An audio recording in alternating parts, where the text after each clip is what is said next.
Well, you could read that better before. Let's turn this on instead. There we go. And now you can't read it at all. Howdy folks, welcome back to the channel, or as the French pronounce it, Chanel. A couple weeks ago, I went to Sodak. Now, if you don't know what Sodak is, you're a lot like me before I bought this hat. For my fellow unlearned swine, Sodak is an abbreviation for South Dakota. Now, South Dakota is a beautiful place. They have big hills, they have small hills, they have pointy hills, they have piney hills, they have fiery hills, they have man hills. They got hills you gotta go around, they got hills you can go under, they got hills you go over. And speaking of over the hill, I wasn't going to South Dakota for no reason. I was going there to visit my sister. That's mean. She's not older than 30 yet, but she is old. We were going to stay at her parent-in-law's place over in Sturgis, South Dakota. Now, if that name rings a bell for you, that's because it's the motorcycle town that a bunch of crazy motorcyclists go to for a week to make life a living hell for its residents. Like, guys, you can't be that rambunctious on the road. We weigh so much more than you. We were staying in one of the most beautiful houses I've ever seen. A house so nice that it had a completely transparent window in the bathroom. That's when you know a house is fancy, and you don't find that in populated areas. Not because privacy or anything, but because, hey, it is against the Geneva Convention. Before we turned in for the night, my family hashed out tentative plans for the next day. We were going to visit the little town of Spearfish and check out some of the shops there. One of those shops was a little antique shop named Yesterday's. My sister and I had been there before, but we didn't get a chance to look around all the way before we were kicked out. Apparently the 70-year-old bones that we dug up out of the Spearfish Cemetery didn't count as antiques. But inside, in a cubby off to the side of the room, we found 2 postcards for $15 of this old dude with a scraggly beard and a gold nugget in his hand. Weird thing to put a $15 price tag on, but hey, you do you. We headed back to Sturgis for the night, and while wrapping up the day, I got into a conversation with my sister's father-in-law about some of the local history there. In our conversation, he told me about this local legend named Potato Creek Johnny, and I had just struck the tip of the iceberg, and I had no idea how deep it went. In the late 1860s, a legend was born. The name he was given at birth was John Parrott, but that wasn't his real name. Parrott was born in Wales, but he decided to move away somewhere around his teen years, and I can't say I blame him. I wouldn't want to live in a whale either. Like, what is this, Pinocchio? So in 1883, when he was approximately 17 years old, he packed his bags and headed across the pond to the land of fame excess. Am I gonna fit in? Johnny wasn't a big dude at all. One of the articles I found on him said he was just over 4 feet tall and described him as impish. Can you just say that? Body shame this man from the 1860s? Gosh dang. Anyway, Parrott wasn't really built for the manual work of prospecting. I guess you could say his prospects didn't look good. On top of his troubles, by the time Parrott had crossed the ocean, the gold rush in South Dakota had come and gone. That didn't stop Johnny though. After making his long voyage across the ocean, he made yet another long voyage across the US of A to the town of Deadwood, South Dakota. And that brings us to the next day in my trip, which is in Deadwood, South Dakota. Deadwood is this town in South Dakota that has a bunch of old buildings and huckleberry flavored food. So much huckleberry flavored food. Please help me. Huckleberry Finn, more like Huckleberry Inn.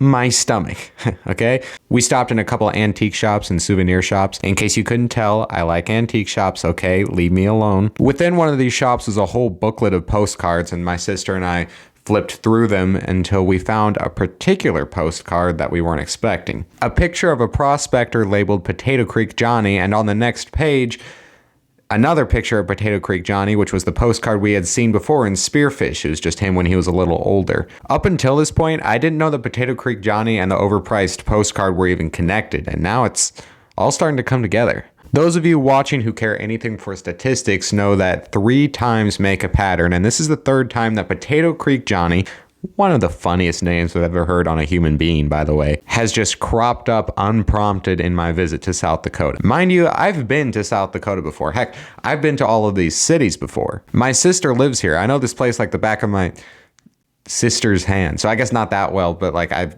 seen it. But now, all of a sudden, this actual leprechaun, yeah, I said it, is following me everywhere I go. Am I a singular brunette or 4 non-blondes? Because hey, what's going on? We putted around Deadwood for a while more, gleaning bits of history here and there. Who among you watching has heard of Wild Bill Hickok or Calamity Jane? Show of hands. Don't be shy. Well, it's a tourist and gambling town now, but Deadwood was also a prospecting town in the 19th century. Wild Bill Hickok, who was an outlaw and a lawman, that's a long story, was drawn to the town because of his gambling addiction. It was there that Bill was shot and killed, and there he was buried. Next to him is buried his partner in crime and apparently like good friend or something, Calamity Jane. When I wrote this, I thought that they were like married or something. So I was going to say like partner in crime and partner in crime. But history took that from me. The cemetery they're buried in is named Mount Moira. It's a huge cemetery, very pretty. If you head up the hill away, you'll find Wild Bill Hickok's gravestone, which is a statue of him, and next to it is a very nice grave for Calamity Jane. And a few feet away from their graves, almost directly under their graves, is a headstone. And that headstone reads, Potato Creek Johnny. Under it, in subtext, an afterthought, really, is John Parrott. And yes, I am wearing the same shirt that I was in that picture. And no, I haven't changed since that trip. And that's right, I haven't showered either. And yeah, I am stinky. Now this really threw me for a loop. I had joked with my sister that Potato Creek Johnny was an icon, but now I see that he's buried in a place of honor next to 2 Western figures who were renowned for their cowboy shenanigans, and I'm beginning to think I may have been right.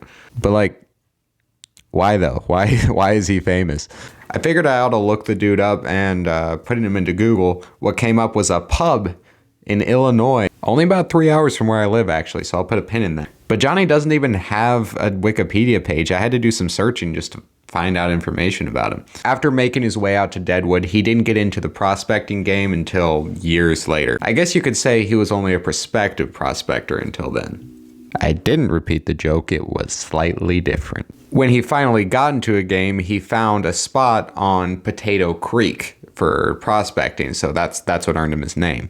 Unfortunately for him, his name was the only gold he earned from his ventures for a long time. He basically lived the life of a normal man in the early 1900s. He got married, settled down in Deadwood. Nothing was really profound in Johnny's life. He came to live the American dream, but he didn't really find the fortune that he sought. In the late 1920s, he and his wife split up, and Johnny didn't have a lot left. He wasn't having a very good time. But he didn't quit. He kept on panning away until the very next year when Johnny struck oil, and by oil, I mean gold. He found a lump of gold weighing a whopping 7.75 pounds, and for you un-American and communists who use a more efficient measurement system, that's like 3.5 kilograms. Johnny presented this nugget to the town and almost immediately became the center of attention across all of Deadwood. Apparently, the sheer size of his nugget was so big that people didn't even believe it was real.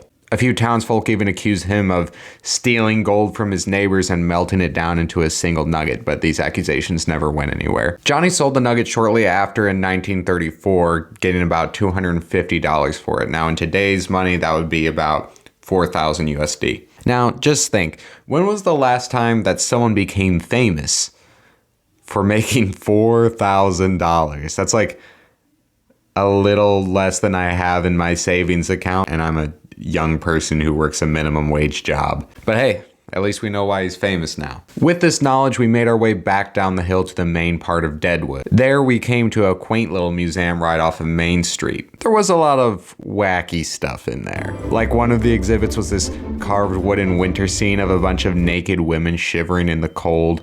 Off in the corner of the exhibit, you can tell that more are being carved to suffer this fate. Some dude just donated this because he made it in his garage when he was bored. That's a serial killer. A calf with 2 faces. An exhibit about Robert Wadlow, a very tall man who actually came from a place very close to my hometown, Alton, Illinois. But he visited Deadwood once, so I guess they can claim him. Nazism. But in the middle of this museum, which absolutely had museum things in it, was something incredible. On a sign, on top of a glass case, in the middle of the room, in the middle of the museum, away from everything else in the museum, read the following words. Yes, this is Potato Creek Johnny's actual gold nugget. And ensconced in that little glass case, on a velvet pillow, sat a gold nugget. And I could tell deep inside that it once belonged to someone great. All this time I understood he was an icon, but I didn't get it. And now I do. Looking in that glass box, seeing the gold nugget shimmering there, I just had such an urge to touch it. So close, yet so far. After all these years of searching, I finally found it, only to be cut off by a layer of glass. If I could just break through here and grab this club, I should be able to generate enough momentum to jump off the balcony and... Johnny, no. Potato Creek Johnny deserved every accolade he received. Reading the plaque, the museum once had a replica of the original gold nugget, and think about that. The Deadwood History Museum felt it necessary to showcase a facsimile of the original gold nugget because Potato Creek Johnny is such an icon. Now, I said before that Potato Creek Johnny only made about 4,000 modern dollars off of that exchange, but maybe there was another reason why he had such fame. You see, Potato Creek Johnny found his gold nugget long after the gold rush was over, and that's what made it such an astonishing find. Personally, I think his fame was a marketing scheme of sorts to bring in more prospectors to Deadwood, but I can't prove that. Regardless, Potato Creek Johnny's gold nugget became a big draw to the town of Deadwood, and so would he. Tourists would come from across the country to see the gold nugget and to speak to the man himself. Visitors would sit and speak with him as he panned, listening to his old prospecting stories and hearing of his plans to find the rest of that chunk of gold. Potato Creek Johnny was so well loved that he would join the parades with an empty wheelbarrow, just pushing it along because it's not the float that matters. It's the man. In 1943, Potato Creek Johnny died. I couldn't really find how. I'm assuming it was due to his nemesis Radish Creek Timmy, but can't really prove that one either. When I read that he had passed on, I nearly cried. I missed him a lot today. I was so distraught that I visited his grave preemptively. But Potato Creek Johnny had been just like a Potato Creek Johnny to me. I thought maybe I should go visit his place in Glenview, Illinois. Maybe drown my sorrows. So let's just check the hours here. And guys, I'm dead serious. When I heard about Potato Creek Johnny, I Googled him and it said, and the pub came up and it said it was open. And then I Googled it like 5 days later and it said it was permanently closed. I don't know what happened. How? Well, I can't commemorate him in spirits. But there must be something I can do. Googling his name so much, I found a lot of information on him, but one thing was lacking. A lot of folk heroes have folk songs to go along with their legacy, but Potato Creek Johnny doesn't have any. Or should I say, didn't.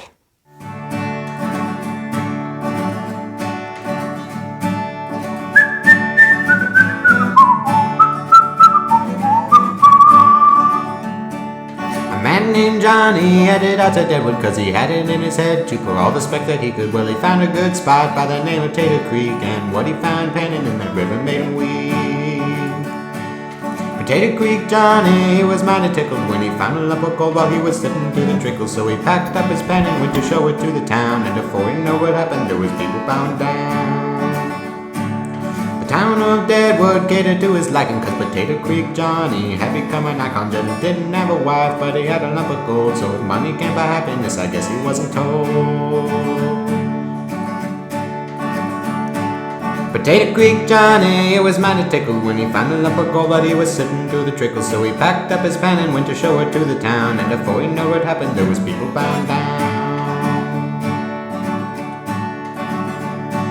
Potato Creek Johnny kept on looking for some shine, and he would tell his table and he sold that happened by. Well, he only got $2.50, so he hardly made a dime, but the moral of the story is it gave him peace of mind.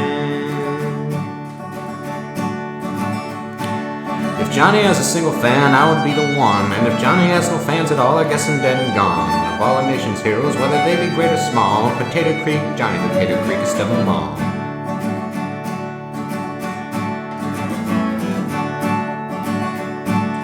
Potato Creek Johnny was mad to tickle when he found a lump of gold but was bigger than his pickle. So he packed up his pan and went to show it to the town. And before he knew what happened, there was people bowing down.